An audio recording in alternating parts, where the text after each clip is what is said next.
Bonjour à tous et bienvenue pour ce nouvel épisode de Spoil Intégral. Alors aujourd'hui on va regarder Deadpool vs Thanos en 100% Marvel, qui est assez court faut le dire, hein. Donc on a un début, un petit résumé qui nous parle de Thanos et de Deadpool.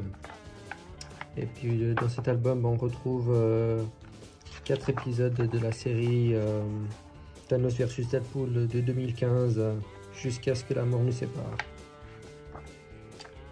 Alors dans cet épisode, enfin dans cette histoire, si vous voulez je vous raconte vite fait, c'est que la mort a été kidnappée et du coup les gens ne peuvent plus mourir et c'est Deadpool qui va devoir aller secourir la mort avec Thanos en gros.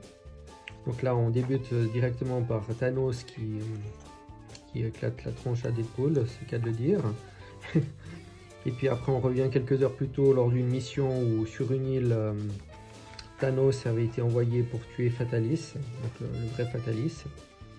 Et justement, il arrive à tuer Fatalis.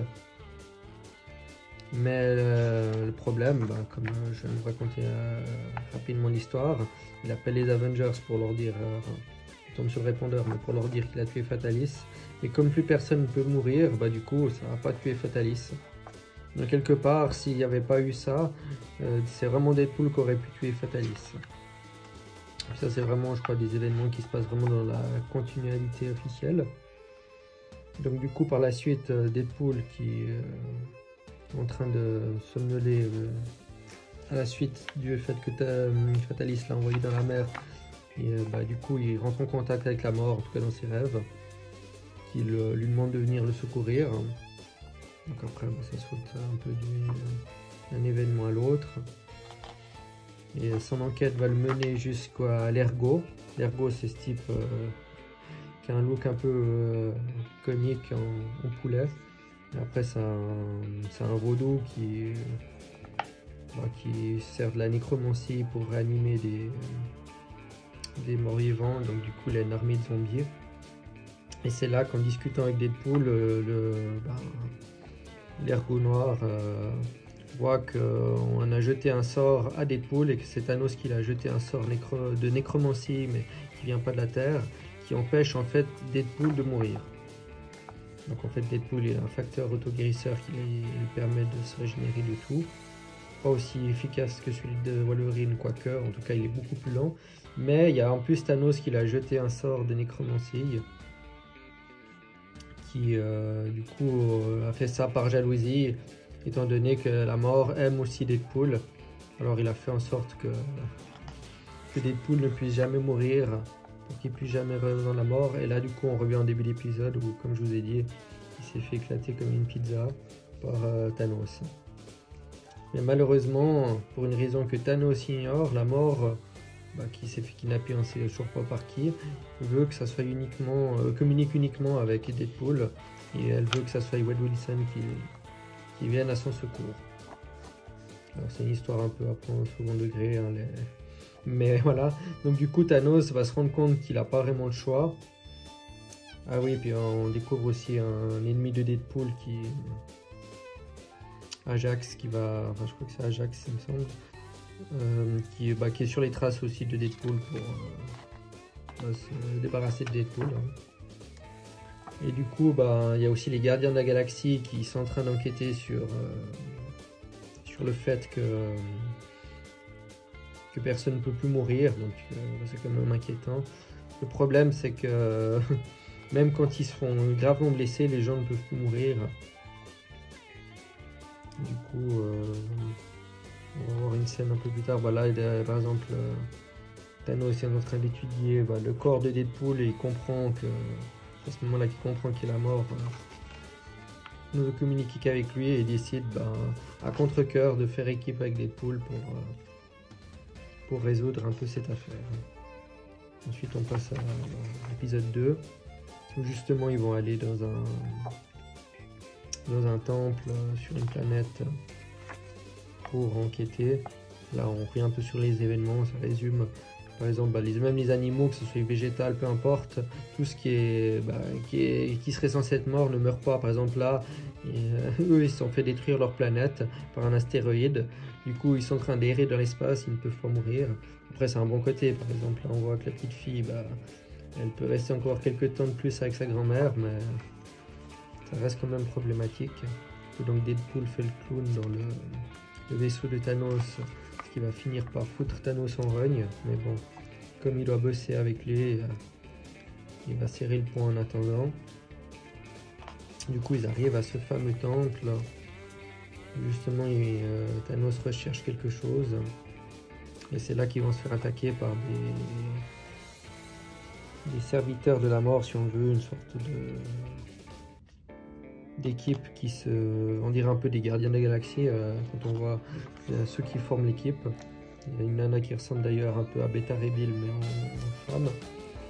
Et du coup, ils sont attaqués parce que c'est des serviteurs de la mort.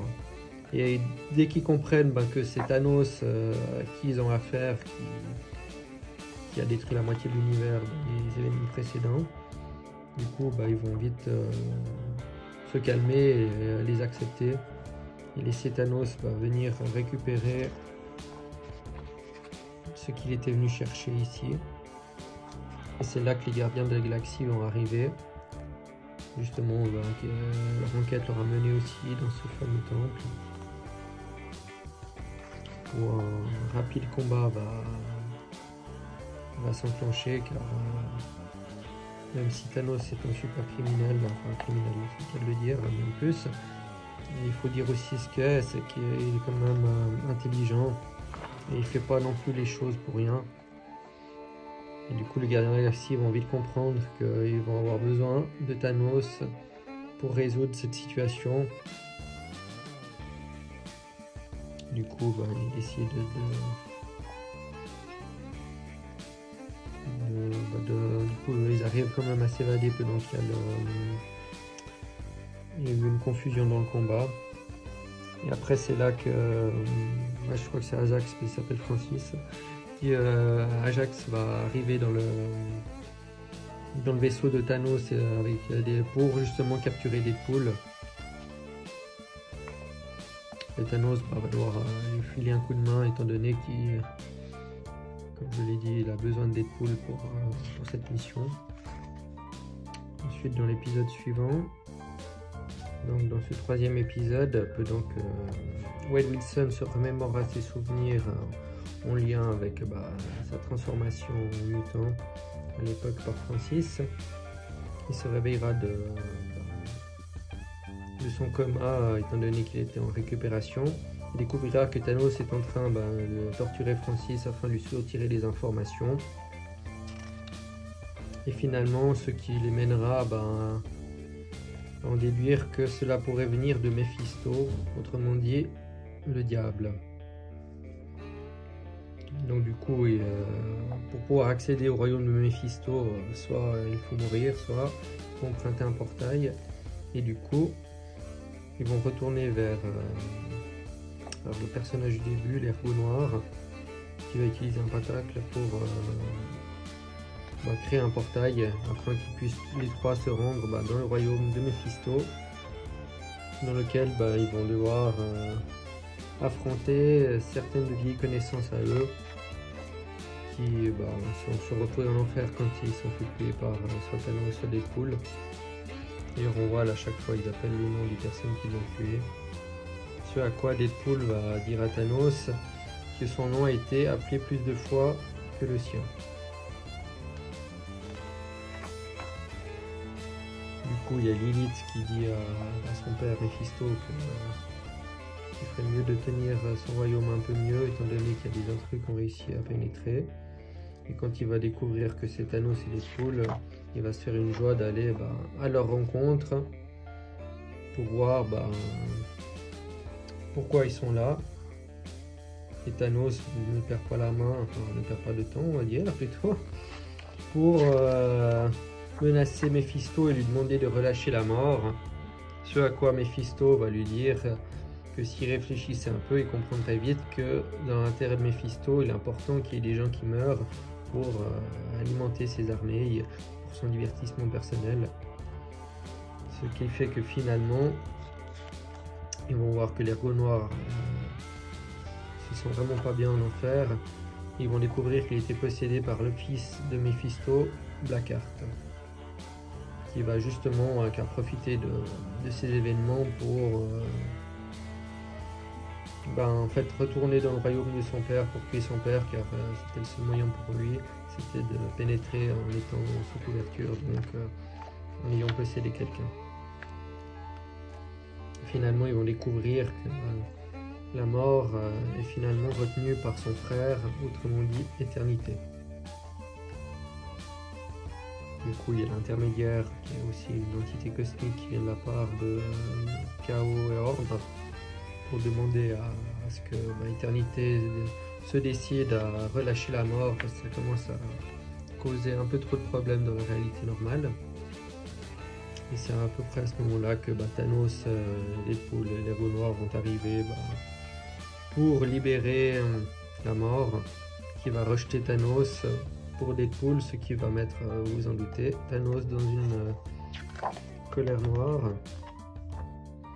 Et finalement, leur petit combat va révéler leur présence à Éternité, qui va en profiter pour s'occuper des intrus, mais la mort va céder une partie de son pouvoir à Thanos et Deadpool. C'est pour ça que ça se voit pas trop sur Thanos, mais il a un peu une tête de squelette.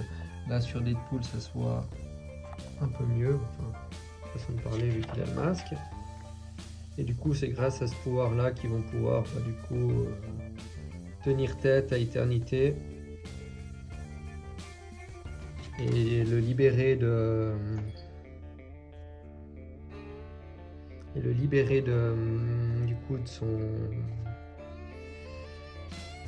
sa possession, car en fait Éternité avait été quand même lui aussi affecté par Blackheart et corrompu, mais du coup il y a Thanos qui a décidé qu'il est dans une colère noire tuer Éternité pour autant qu'on puisse tuer une entité cosmique telle que lui. Deadpool, qui lui a été envoyé dans l'espace mais qui ne peut pas mourir parce que c'est toujours pas résolu, va trouver sur le pouvoir, l'unipouvoir, qui va faire de lui le Captain Universe. D'ailleurs c'est une des formes de Spider-Man aussi. Il y a Spider-Man qui a déjà possédé ce pouvoir. Je ferai peut-être une vidéo une fois sur l'unipouvoir. Donc du coup, quand Thanos voit arriver Deadpool l'univers, il va penser d'abord que c'est une autre entité avant de réaliser que c'est Deadpool qui a réussi à avoir ce pouvoir, ce qui lui permettra de vraiment mettre un terme à cette situation et de se débarrasser d'Éternité sans forcément le tuer. Et du coup en fait Thanos va s'interposer étant donné que c'est lui qui veut se débarrasser d'Éternité, et c'est Thanos qui sera finalement détruit à la place de celui-ci, qui entre-temps aura récupéré la raison et libérera la mort, qui elle va disparaître pour retourner à ses activités célestes, si on peut dire, ce qui permettra à la vie de reprendre son cours, aux gens de redevenir malades, aux animaux de pouvoir manger, aux gens de mourir. Et quelques temps plus tard, on découvrira que Deadpool va retourner vers Fatalis pour essayer de le tuer, mais forcément un personnage comme Fatalis ne se fera jamais tuer étant donné qu'il a trop d'importance dans l'univers Marvel. Et finalement l'Ergot noir décide aussi d'arrêter d'être, suite à cette expérience, d'être un nécromancien, et décide de libérer les zombies qu'il avait sous son emprise, de leur rendre liberté. Et c'est sur cette note que se termine cet album, avec toujours des variantes. Donc voilà, personnellement j'ai bien aimé cet épisode. Je m'attendais à quelque chose d'un peu moins bien, d'un peu trop bête si on peut dire, mais franchement l'histoire elle tient assez bien la route, elle est bien rythmée, il y a de l'humour, de l'action, c'est vraiment un tome que j'ai aimé sur cette histoire qui est courte, hein. C'est un mini-event si on veut, Mais c'était vraiment une bonne histoire que j'ai personnellement aimée. En tout cas, tu peux me le dire si toi, dans les commentaires, tu as aimé aussi l'histoire. N'hésite surtout pas. Hein. Et surtout, si tu veux soutenir la chaîne, n'hésite pas à liker, à partager cette vidéo et à t'abonner pour plus de présentations.